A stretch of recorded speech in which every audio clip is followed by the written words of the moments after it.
Aim Khan here for Seconds Out, joined by Queensberry Promotions Dev Sahni, ahead of what was a very entertaining press conference there, Dev.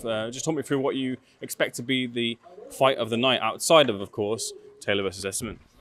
It was a good presser, wasn't it? I think it's mainly because the fans were here, and the fans, like the fighters, start playing up to a little bit, and they get involved, and things get cheered, and things get booed, and things get oohed. So it was good. It was good. What fight am I looking forward to? To answer your question, outside of Taylor Essuman, I think we've got so many main events. I think Taylor. McGregor against Collins is the best all-Scottish fight that's been put on since Alex Arthur and Willie Limond, the late Willie Limond, all those years ago. That's the kind of level that this is, and it's WBC silver title on the line.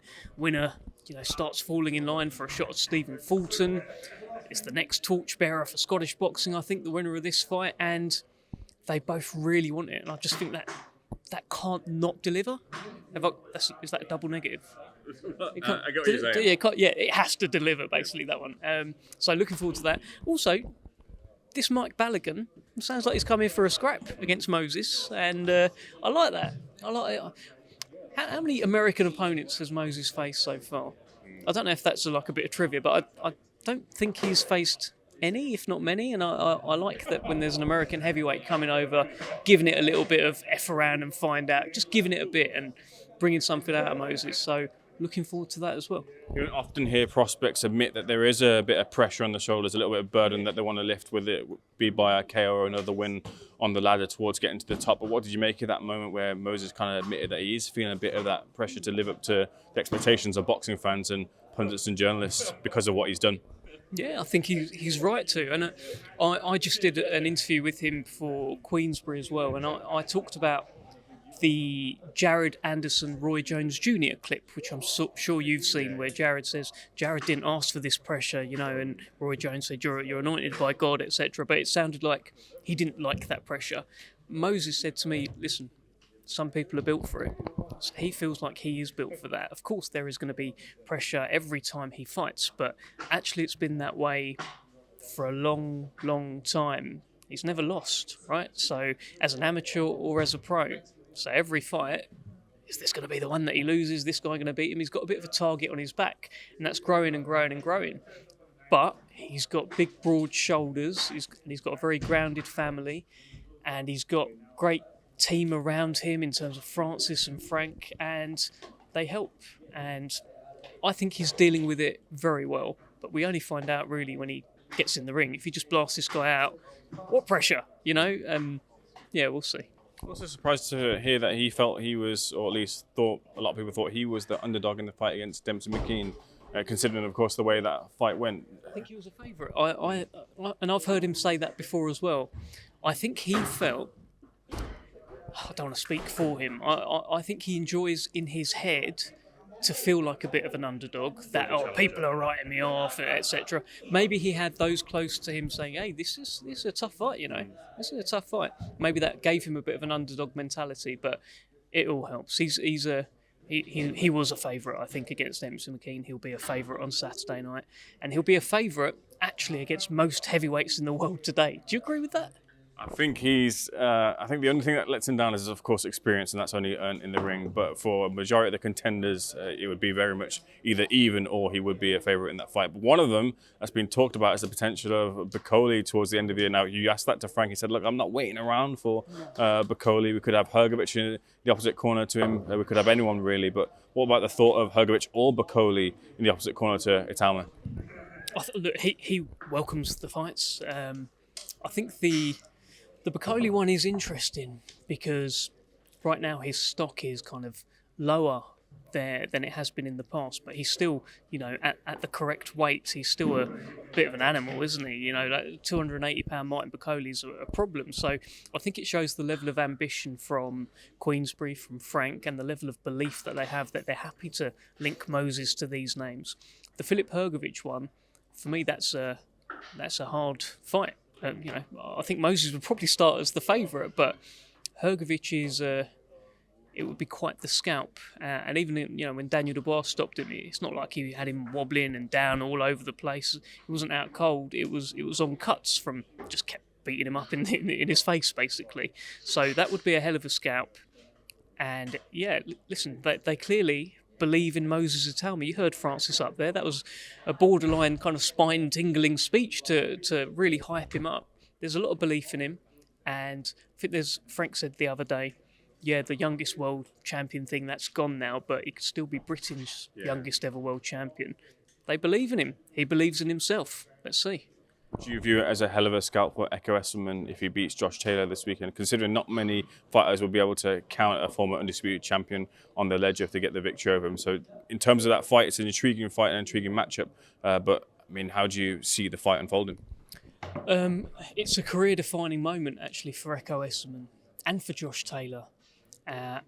With Ekow, this is a case of he's been splashing around in British level for probably too long. He suffered a loss to Harry Scarf that kind of held him back a little bit, and he had to fight the likes of Owen Cooper and Ben Vaughan and young guys trying to move him aside. But he's out of that now, out of that shallow water, and yeah, this would be by far the biggest scalp of his career. If he picks up the win in Scotland against a Scottish legend in Josh Taylor, it might be the biggest win that Ekow Essuman ever has in his entire career. It could be one of those. But Josh Taylor's game, and he's so up for it. You saw it. There was a fire in him today. You could see Hank was there. Even when I asked, like, Ekow, do you think he really believes it, saying all of this? Josh turned around to me and said, yeah, I really believe it. I was all right, mate. Fucking better be ever all over again this. Can't catch a break here, but yeah, he looks up for it. I can't wait for the fight. I'm not sure how it's going to unfold. I think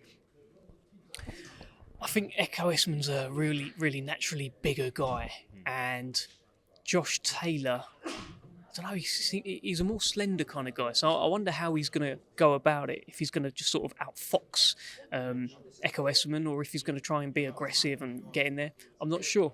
We'll find out. Here come, as promised, the slew of Tyson Fury questions. Tyson's been teasing. Oh, I don't know. Look, listen, just like your notifications are switched on your phone for Tyson, mine are switched on.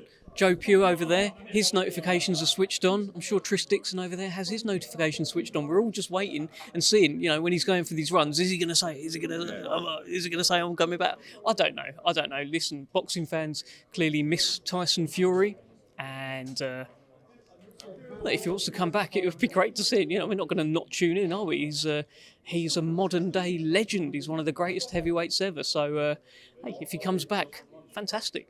I was over in Budapest, and of course, you see social media stories and things like that, and you never know truly what people are putting out. But he looked in as good a shape as been putting out on social media. So it seems like this gentleman might have been in a pre-camp before something big happens, like with Anthony Joshua, who's been putting out training footage as well too. Two fighters who seem to be in pre-camp, and the fight that we've been waiting for many years. It's almost like it's written without the signatures on the dotted line for those two to meet before the end of the year. What do you think? If that is all happening, it's completely unbeknownst to me, and I will find out just like everyone else. But if that does happen, biggest fight ever, certainly one of the biggest fights ever. And they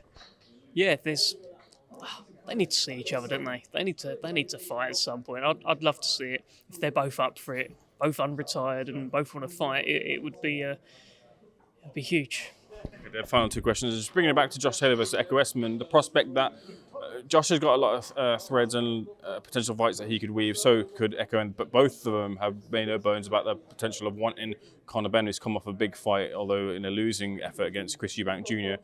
Taylor said he'd welcome it. Ekow Essuman said he'd want that fight as well too. Do you think either of those two, whoever wins, will get Conor Benn? Conor's established now, isn't he? As one of the biggest stars in world boxing, and his performance against Eubank Jr. actually won him a lot of fans, won a lot of people over because he was so good and fought with so much spirit and heart, and it was everything we wanted it to be. Will the winner of this fight be eyeing a fight with Conor Benn? I would say yes. I think, the winner becomes the WBO Global Champion, which takes you a step closer to the champion that is Brian Norman. So they'll have an eye on Brian Norman. They'll probably have an eye on Conor Benn. They'll probably have an eye on Jack Catterall, Harlem Eubank winner. There's a lot of fights out there. But this is a huge fight in itself. It almost feels a disservice to this fight to be talking about fights beyond, because this is such a big one and it's high stakes. Josh Taylor loses to Ekow Essuman in Glasgow in his maiden voyage at welterweight. you've got to wonder how many fights are left for Josh Taylor. Similarly, if Ekow Essuman steps up a level to Josh Taylor and loses, you got to wonder what's left for Ekow Essuman. Is he happy just campaigning at British level? Is that all right at 36? You cool just doing that? I don't know. I feel like it's really high stakes, so it's almost a disservice to look beyond it. No final question here, but a statement. I just want to say very stirring and moving words from, first of all, visibly from when you delivered it, and also the words that you shared in support of Georgia O'Connor and her family. And seconds, I want to take a moment to also share the support to Georgia O'Connor's family after losing her life to cancer. So just leave it on that message as well. Thank you, Dev, for speaking to Seconds Out. Looking forward to this week's fight week. Cheers.